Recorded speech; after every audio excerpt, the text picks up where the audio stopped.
best opening ever. Right? Can you guys come back every single week?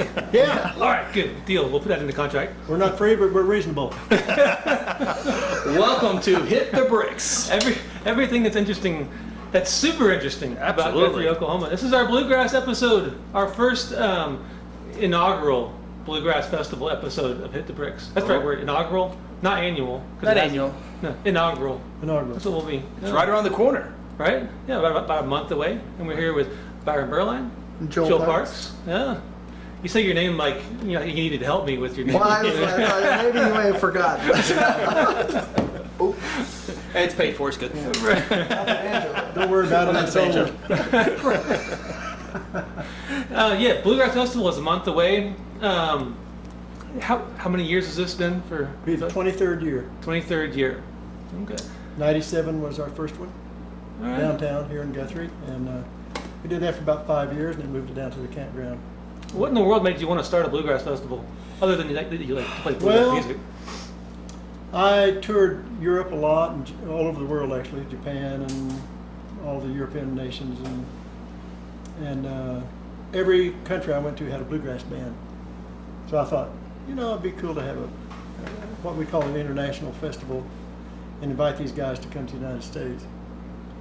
And I knew it would be better to have it in the middle of the United States instead of on the West Coast or East Coast. It just seemed to be more logically, better for that. But so I'd mentioned it to a guy named Joe Hutchison, he ran a festival in Langley, Oklahoma, over by the Grand River Dam. And he thought it was a good idea. And so if we get the airlines involved and get these people over here and so on and so forth, and get somehow a way to get it going. And so he never forgot that. When Betty and I moved back here in '95, he said, let's work on that, because he was elected state legislature at the Capitol. And he says, maybe we can get some people interested in doing this. And I said, well, that'd be great. So we got a hold of Doug Hawthorne with the tourism department.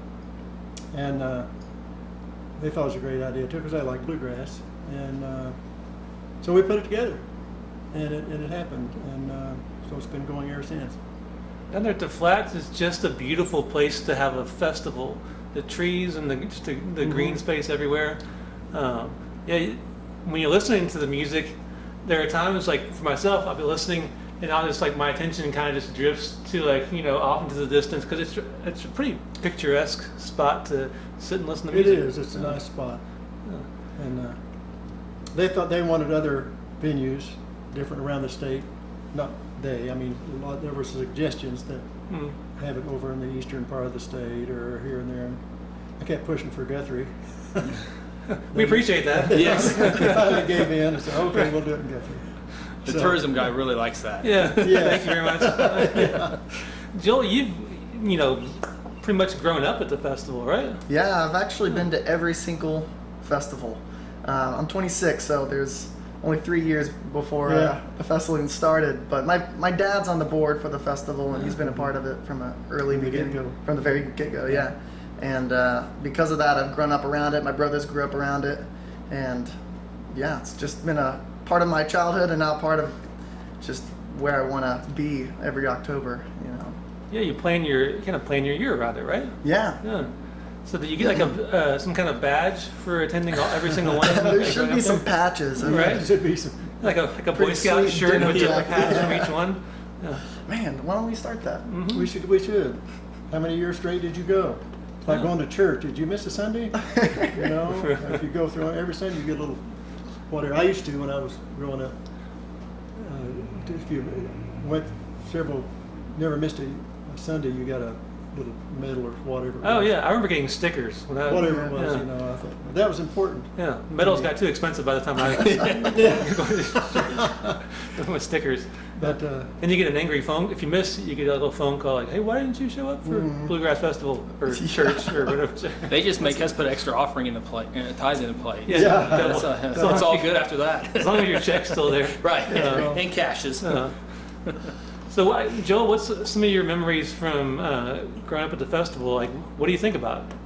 I think of a lot of the campground lot of the campground life is what really attracts me every year. He grew up quick, Justin. Yeah, just because that was where we camped every year, and then that's where we picked, and then from the best pickers around, like a lot of the main stage performers would come down and pick in the campgrounds too, to people who are just learning. And so that's where my memories start, is in the campground and getting inspired by all these musicians from all walks of life coming through there. And then of course the amazing musicians that have graced the stage, over the years, like Sam Bush, and then this year Michael Cleveland is going to be amazing. I mean, it's just it's pretty amazing to be able to, and in such a accessible environment. All the people that you look up to are like very able to have a conversation with and talk to, and then in this festival, it's always felt like a home like that. Bluegrass people are that way. Yeah. All the entertainers, most all of them, there's no, head up in the air going, oh, I'm a star. Yeah. They don't do that. And the people that go to it too are just down to earth people. That's what it was meant to be, just music for the people, just the average everyday Joe. Yeah. And everybody likes bluegrass music. I mean, if they tell you they don't, they're lying. So let me be the ignorant guy here. So on the international bluegrass, so is bluegrass different from United States compared to other countries? Is it all uniform? It's all uniform. Okay. I mean, I told you, I saw groups from all over. I mean, Denmark. In fact, I have a visitor from Denmark tomorrow is coming in to see me. And he's collected every record. He has a record collection to fill this room. It's unbelievable. And but yeah, they all study this like we do. Yeah. They listen to Bill Monroe, Lester Flatt, Earl Scruggs, or whoever they want to listen to, and they emulate that just like everybody else. And so, and then what really stands out is the Japanese people that you think, why would they want to? Their culture is so diverse from ours. But the people are people. If they like it, they want to do it. And I think it's great. Well, the way they did, they listened to Armed Forces Radio. And that's how they got interested. Gotcha. I'm talking about 50 Right. years ago or more. And or more than that. And they would listen, and that kind of caught their ear, and then they wanted to try to do it. Now, last year we had two Japanese guys in their 80s. And then we had our pioneer bluegrass guys from around here in Oklahoma, and we got them all up on the stage at the same time. World War II guys, Oh wow. Japanese and Americans, and they played music together. That was such a heart awesome. That was warming amazing. That's thing. really cool. Yeah. It really was. So kind of piggybacking that question,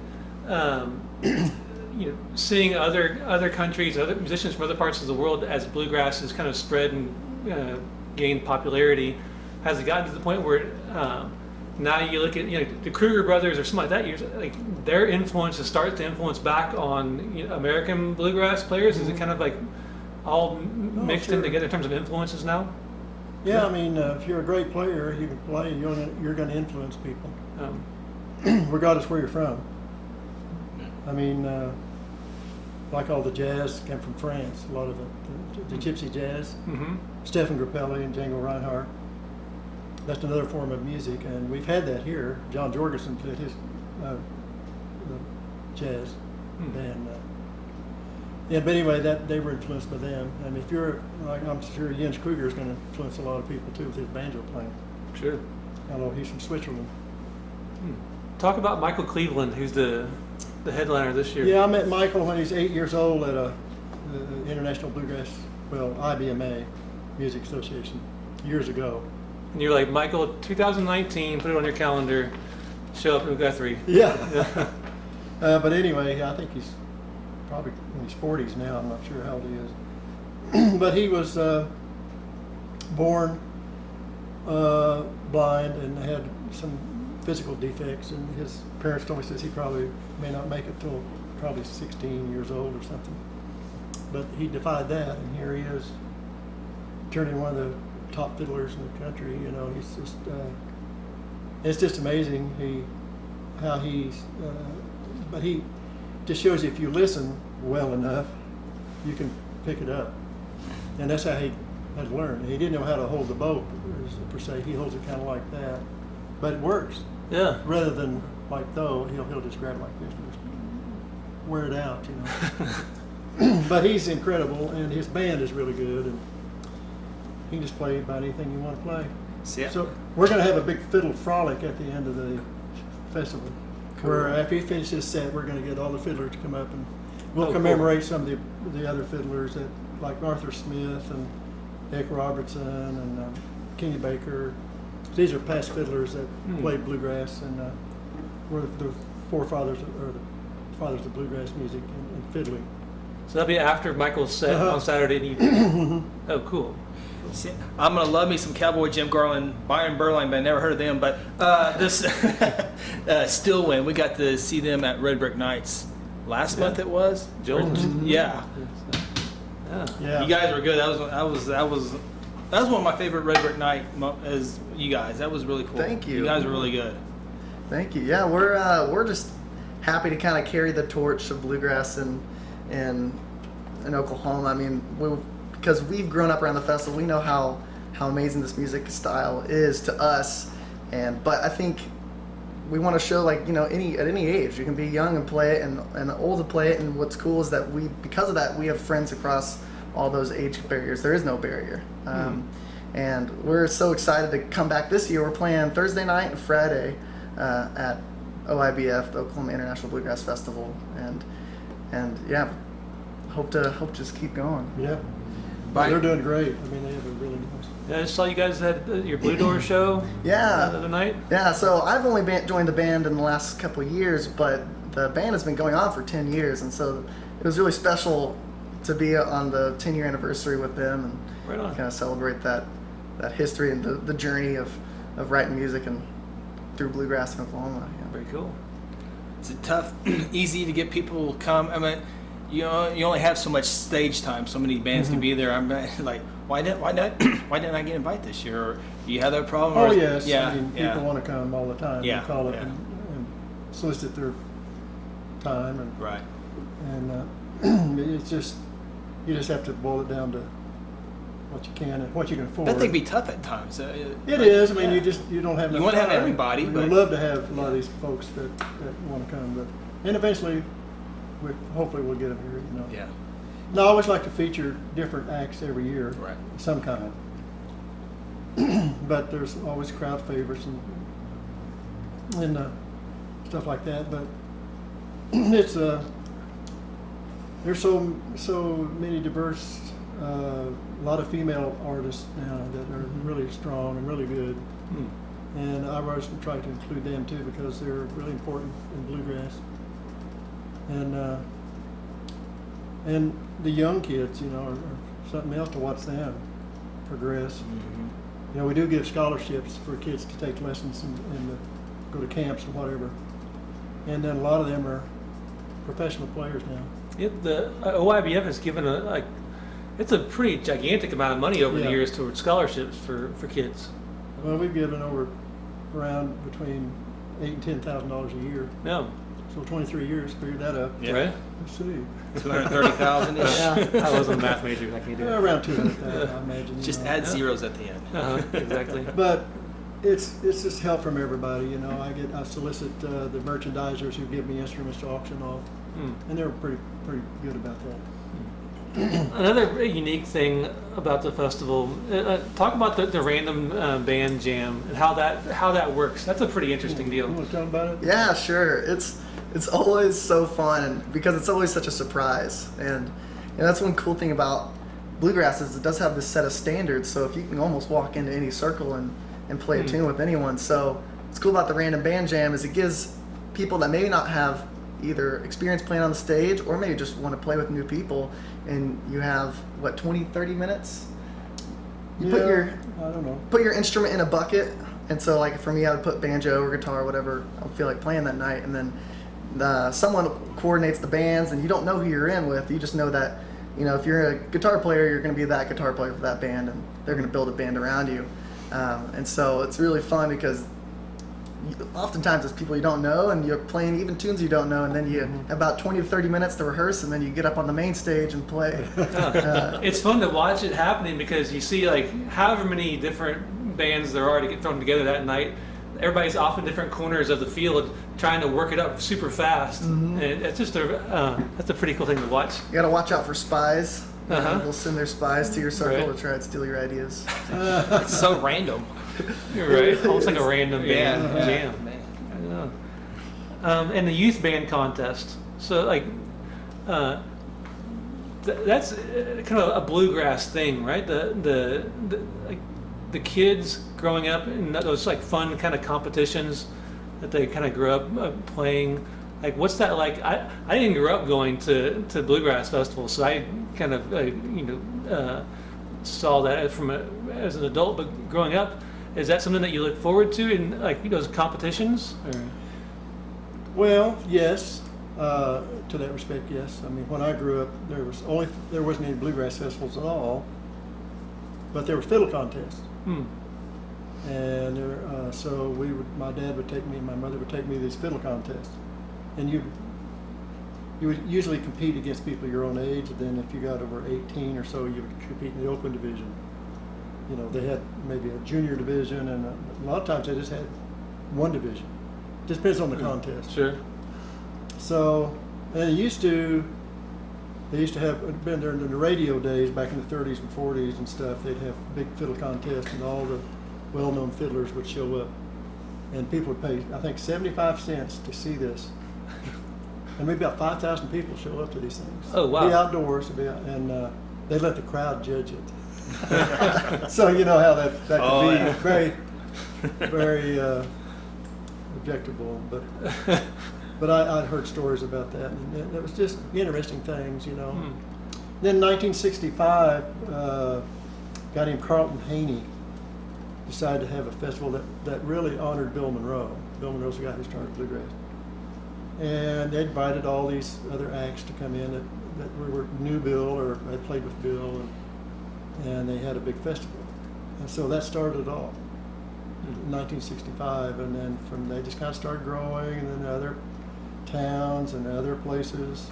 Now, I mean, there's a whole circuit of bluegrass festivals all over the United States and Europe. So it's really caught on. Yeah, there were folks who parked their RVs out at the flats for OIBF. I think like their entire year is just driving around from bluegrass festival to bluegrass festival. What a way to retire. Yeah. Sign me up for that. Winfield, Kansas started a festival in 1972. I played the very first one. It was kind of a smaller festival at the fairgrounds there. This is almost just their 48th year. And We'll catch up. unbelievable what it's grown into, you know. And people take their whole year, like you said, they plan their vacation around that time. They take their RVs, they go down and park in the same camp area that they normally park in. They have to line up, 3 weeks in advance or something like that? I think we just we just got in line last week. And And it's not until the third week of September. But that's an important part. I knew that when we had our festival here, we needed a campground to have that. And if it wasn't for that, it wouldn't work. Yeah. Just the way it is, especially in this part of the country. So the music for OIBF Thursday, Friday, and Saturday, but the campground opens up that Saturday beforehand, Right. and then people show up the Saturday Oh, yeah, beforehand they get in to line. stake their claim down at the flats. Right. And, Yeah, they want to get their favorite spot, they need to get in there early. You ever have to like mediate between people getting their spots? Well, He has people for that. there's no reservations. Right. So a lot of people know where their spot is. Yeah. You know what I mean? It's like going to church. You're sitting in my pew, get out of there. So over there in the campground, you mentioned the campground stage. How does the campground stage differ from the main stage? Well, as far as the way I've seen it go is, there's acts that play, but you can actually sign up for it and for some slots, and so it's more of a showcase of the people in the campground, and some full campgrounds, they have names like Bikes and Bluegrass and Stillwater Camp and Tulsa Camp, and some of them will even sign up just as a camp, and there'll be like a camp showcase of, that's cool. their music. I think it's just a fun dynamic, more low key. Of course, you're sitting on hay bales and Right. and You can run a little bit later too into the evening. yeah, they can.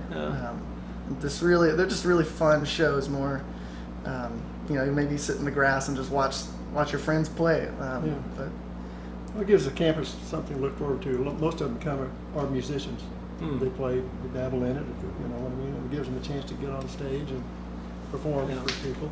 That's like, I think one of the main differences between a bluegrass festival and any other kind of music festival is there's just music everywhere. At a bluegrass festival, and specifically the festival here, you walk through the campground just about any hour of the day, and you're gonna find. I've woken up in my tent, you know, at 3 o'clock in the morning before I'm like, I can hear a banjo off in the distance. Oh yeah, and probably him. It probably was you. That's early. But you can go for a walk through the campground at any time of day, and you can find music playing, and that's different than like whatever other genre festival you go to. Makes it kind of unique. That's pretty cool. It is. Yeah, there seems to be a real emphasis on organic live music, and I know even in our campground, if someone's playing music on their car stereo, we're like, hey, can you turn that off? We're trying to make music here, you know. So I just love that element because it's all real. It's all real time. Bluegrass Festival, October 3rd, 4th, and 5th, 23rd annual. Be vendors there again. Music workshops. Talk about what we'll see there. Yeah, we do workshops, you know, in accordance with the Arts Council. They want us to do workshops. And so Friday we start with mandolin and guitar. And then and Saturday, we usually do it, we're going to save that till the fiddle frolic. That's going to be essentially a workshop and performance. Oh, cool. So, but all that's really fun. I mean, you can learn a lot by just listening to the artists talk about their instruments and stuff, and you can ask them questions and so on and so forth. You can do that anytime, though. You're right. You don't need to be bashful, you guys out there, to want to know about your instrument. If you go up to Joel and says, "How do you tune that thing, Joel?" and he'll tell you. You tell me. These banjos. No.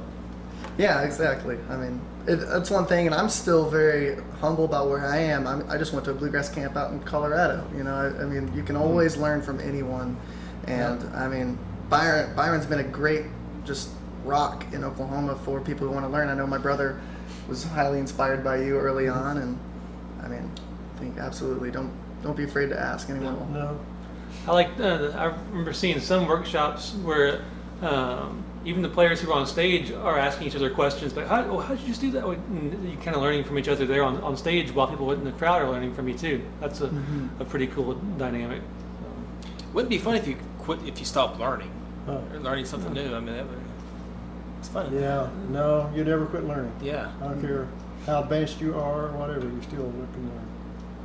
I mean, another guy says, "Yeah, I'm gonna take 2 weeks off, go up in the mountains and master the fiddle. I'll have it down there." Yes. Okay. Good luck. Yeah. Wish it was that easy. Yeah. Speaking of learning from folks, who are some like fiddle players that you hear now that you're like, oh, that young fiddle player, like who are you impressed by these days? Oh, so many. Really, I mean, well, Michael Cleveland for one. We just mentioned him. Yeah.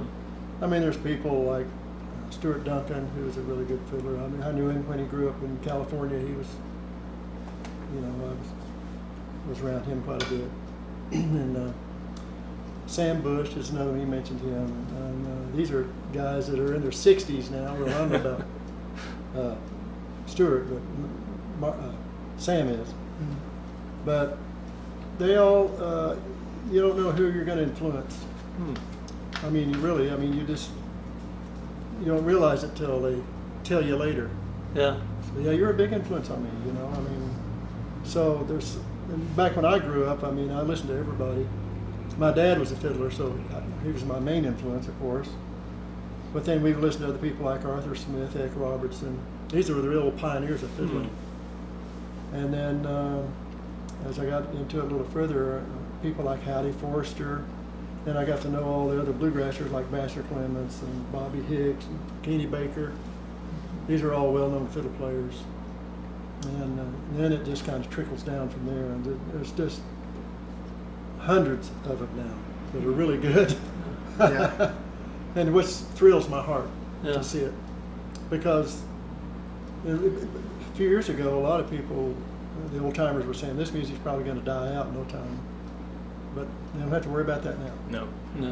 And that's one of the cool things I think you guys done here with the bluegrass is talking about the young people. You've been here, all 23 of them. Is children 12 and under are free. Yeah. Not only do they get in free and get to listen to this and do all the workshops, but there's activities for them as well. So they can be playing on the moon bounce or whatever, but still hear that banjo playing. So it's in their mind, and that influences. Well, everybody. Thursday and Friday we bring in kids from the school area, Yeah. Mm. so they get to experience the festival, Mm. which is a cool deal. Yeah. And all of it's really important. Yes. The things that we do. Of course, we're a nonprofit. A lot of people don't know that. I mean, are not aware of that. We're Yeah. a nonprofit organization, so nobody makes any money on it.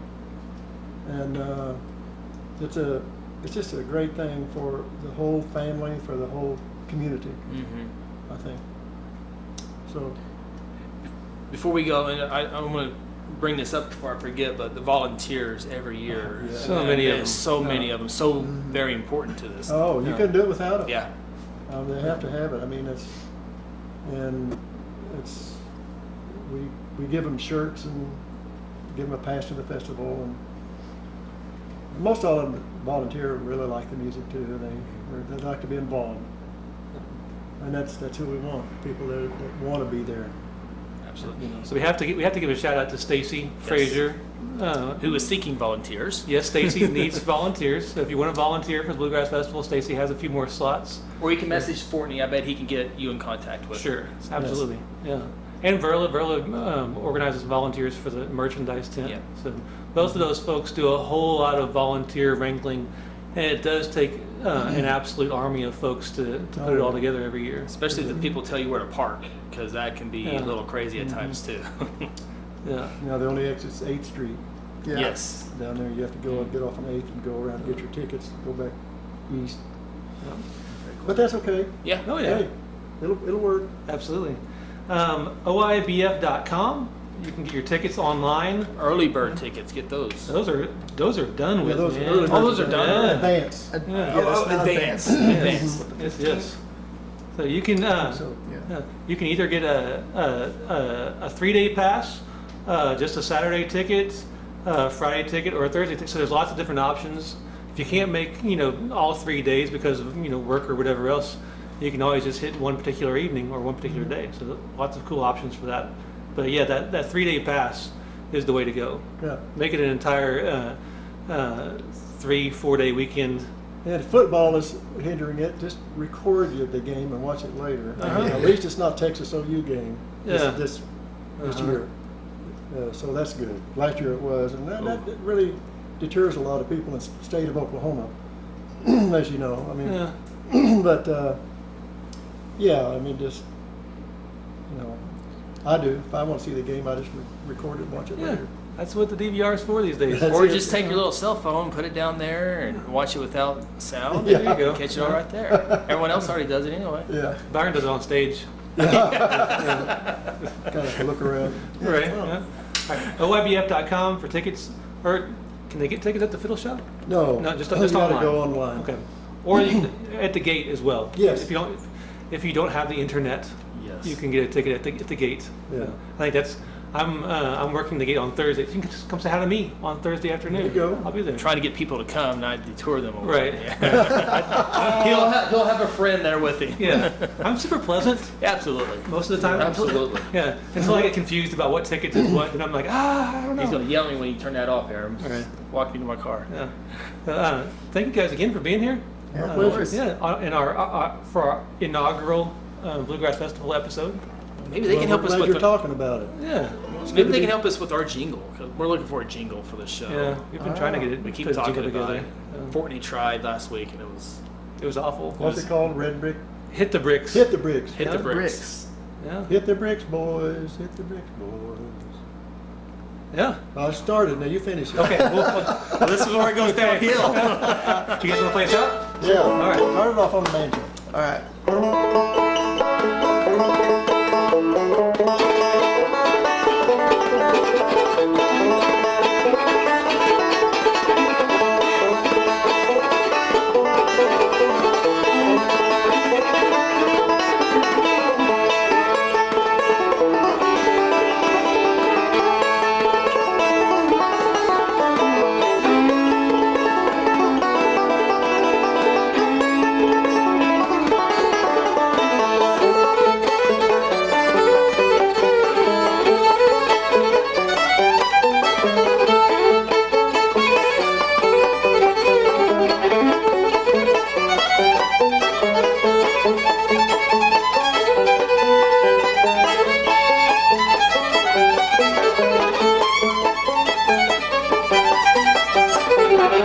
Bye.